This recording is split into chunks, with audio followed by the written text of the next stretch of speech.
बच्चों, आज मैं वेलकम कर रहा हूँ आपका हमारी साइंस की क्लास में। सो बेटा, आज मैं आपको नया चैप्टर शुरू करा रहा हूँ, वो है जी स्ट्रक्चर ऑफ द एटम। अगर आपको याद हो कि हम लोगों ने अभी भी चैप्टर 3 खत्म करा, जिसके अंदर मैंने एटम्स और मॉलिक्यूल्स के बारे में बात की थी। इस चैप्टर में हम देखेंगे अलग अलग थ्योरीज, कैसे इलेक्ट्रॉन डिस्कवर हुए, कैसे प्रोटॉन की डिस्कवरी हुई, कैसे न्यूक्लियस डिस्कवर हुआ। बड़ा इंटरेस्टिंग चैप्टर है और आपको बहुत ही अच्छे से समझ भी आएगा। तो पिछले चैप्टर में हमने एटम के बारे में बात की, मॉलिक्यूल्स के बारे में बात की। इस चैप्टर में मैं आपसे क्या बात करूंगा, यहां पे मैं आपसे बात करूंगा एटम के बारे में। तो देखो जी, अलग अलग तरह का जो मैटर था वो अलग अलग एटम के अंदर पाया जाता था। बट आप ये नोटिस करो, एक एटम दूसरे एलिमेंट के एटम से कैसे डिफरेंट हो रहा था। इन सभी क्वेश्चंस को आंसर करना थोड़ा डिफिकल्ट होता जा रहा था with the passage of time, जैसे जैसे नई नई चीजें डिस्कवर हो रही थी।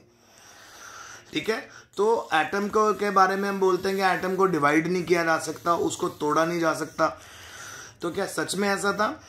तो ये किसने प्रपोज किया था? डाल्टन ने। ठीक है, तो इस चैप्टर के अंदर हम क्या करने वाले हैं, सब एटॉमिक पार्टिकल्स के बारे में भी स्टडी करेंगे। तो बच्चों, सब एटॉमिक पार्टिकल्स क्या होते हैं?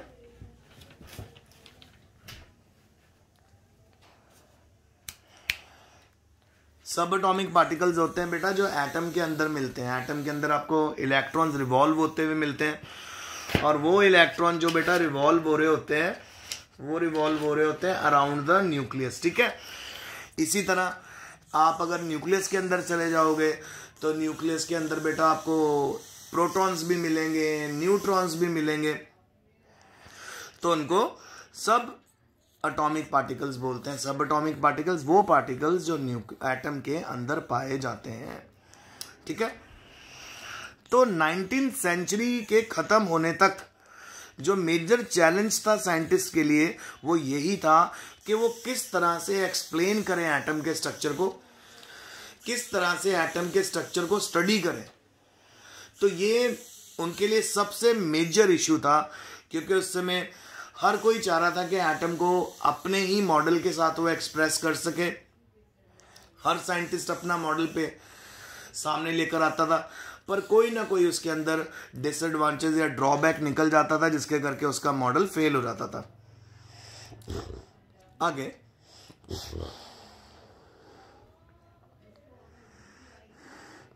तो अब हम करते हैं मेटल के चार्ज पार्टिकल्स को स्टडी करते हैं। एक एक्टिविटी करके देखिए और आपको पता चल जाएगा।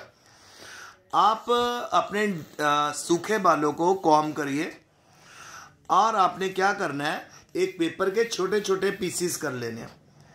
जब आप ऐसे आप उसको बार बार सूखे बालों में अपनी कॉम्ब को यूज करोगे, रन करोगे, और उस कॉम्ब को जब आप पेपर के पीसीस के पास लेकर आओगे, आप नोटिस करोगे कि वो पेपर के पीस जो हैं वो कॉम्ब को टच करेंगे।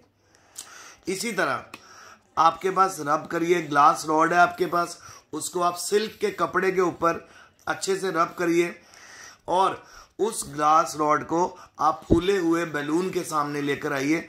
आप क्या देखेंगे, क्या होगा? तो आइए मैं आपको समझाता हूं।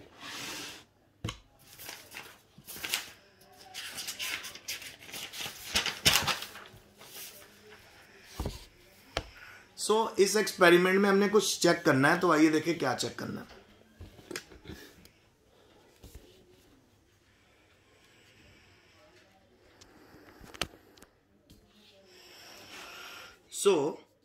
इस एक्सपेरिमेंट को समझने के लिए मैं आपको बताता हूं। आपके पास एक ग्लास रॉड है, ये है जी ग्लास रॉड, और हमें इसके लिए चाहिए सिल्क क्लॉथ। ये है बेटा सिल्क क्लॉथ, सिल्क का कपड़ा। आपने इस ग्लास रॉड को सिल्क के कपड़े के ऊपर बार बार जोर जोर से रब करना है, और आपने एक बैलून लिया हुआ है जिसको बांधा हुआ है आपने, और वो आसानी से स्टैंड हुआ हुआ है।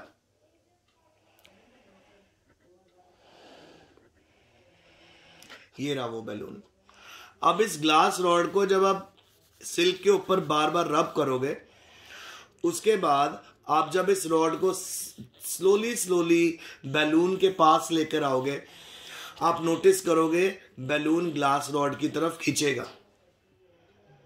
सो हमने एक्चुअल में क्या किया, जब हम सिल्क के कपड़े के ऊपर ग्लास रॉड को रब कर रहे थे तो यहां पे कुछ इलेक्ट्रॉन्स जनरेट हुए और वो इलेक्ट्रॉन्स ने इस ग्लास रॉड को चार्ज कर दिया। तो यानी आप ये कह सकते हो कि जो चार्ज होता है वो पार्टिकल्स के ऊपर प्रेजेंट हो सकता है। ठीक है, इसी तरह जब आपने अपने बालों के अंदर कॉम्ब की तो ये कॉम्ब है हमारी, और ये है जी हमारे piece of paper, small pieces of paper. तो ये जो स्मॉल पीसेस ऑफ पेपर है ये हमारी है कॉम्ब को हमने कैसे चार्ज करा, जब आप बार बार अपने सूखे ड्राई हेयर के अंदर इस कॉम्ब को चलाओगे तो इस कॉम्ब में इलेक्ट्रिक चार्ज जनरेट हो जाएगा जो इन पीसेस ऑफ पेपर को खींचेगा। और वो इलेक्ट्रिक चार्ज किसके करके जनरेट हुआ, वो इलेक्ट्रिक चार्ज जनरेट हुआ बेटा इलेक्ट्रॉन्स के करके। ठीक है जी, आइए आगे चलते हैं।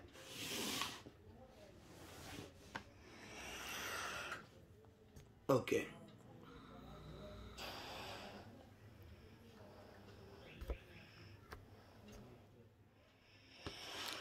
ये देखिए,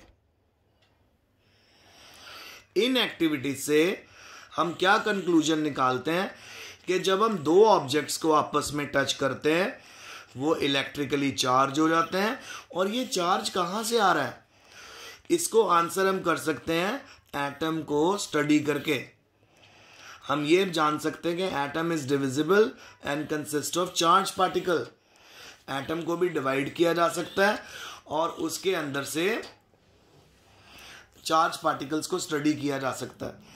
सो बहुत सारे साइंटिस्ट थे जिन्होंने चार्ज पार्टिकल्स की प्रेजेंस एटम के अंदर डिस्कवर करने के लिए बहुत सी थ्योरीज की, पर 1900 में एटम जो था उसको इनडिविजिबल पार्टिकल ही समझा जाता था, क्योंकि उसमें यही सोचा जाता था कि एटम के पास एक ही तरह का सब एटॉमिक पार्टिकल है, दैट इज इलेक्ट्रॉन। और ये किसने आइडेंटिफाई किया था, जे थॉमसन ने। और इलेक्ट्रॉन के आइडेंटिफाई होने से पहले भी 1886 में जो गोल्डस्टीन साइंटिस्ट था उसने भी ये डिस्कवर किया था, इन इलेक्ट्रॉन को कैनाल रेस की फॉर्म में डिस्कवर किया था।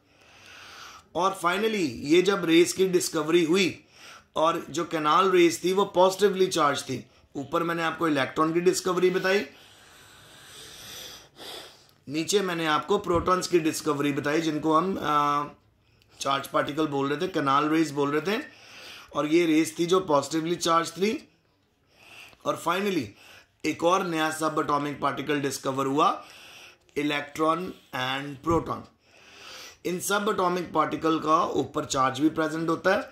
तो सिंपल वे में आपका जो इलेक्ट्रॉन है उसको ई से रिप्रेजेंट करते हैं और प्रोटॉन को पी से। तो फाइनली हम ये कह सकते हैं एटम जो होता है उसमें प्रोटॉन और इलेक्ट्रॉन प्रेजेंट होते हैं और वो एक दूसरे को बैलेंस करके रखते हैं, तभी एटम के ऊपर हमेशा न्यूट्रल चार्ज रहता है। अच्छा, अब सबसे बड़ा क्वेश्चन हमारे पास ये था कि किस तरह के स्ट्रक्चर इन पार्टिकल्स के these particles of the atom form, इनके बारे में जो हम क्वेश्चन फाइंड आउट करेंगे वो हमारा नेक्स्ट लेक्चर होगा। तो यानी हमारा क्वेश्चन क्या आ गया, the big question was what sort of structure did these particle of atom form, और वो हम बता ही चुके हैं, मॉलिक्यूल्स। तो आइए जल्दी से आपको दिखाऊं कि एटम की कंपोजिशन। देखो जी, कंपोजिशन ऑफ एटम।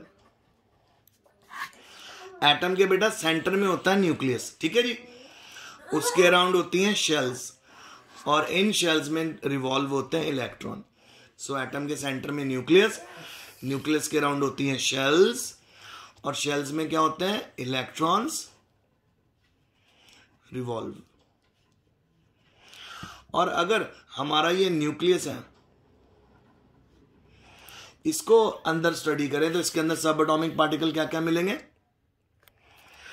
एक आपको मिलेगा प्रोटॉन जो पॉजिटिवली चार्ज होता है, और एक मिलेगा न्यूट्रॉन जो नेगेटिवली चार्ज होता है। सो इसमें प्रोटॉन न्यूट्रॉन न्यूक्लियस में मिलेंगे, इलेक्ट्रॉन मिलेंगे शेल्स के अंदर। तो यानी एक एटम में कितनी तरह के पार्टिकल हो गए? सो एटम के अंदर इलेक्ट्रॉन्स भी होते हैं, प्रोटॉन्स भी होते हैं और न्यूट्रॉन्स भी होते हैं। तो जो पुराने टाइम में कहा जाता था कि जो एटम होता है उसके अंदर कोई पार्टिकल नहीं होता, वो सारी थ्योरीज फ्लॉप हो गई थी।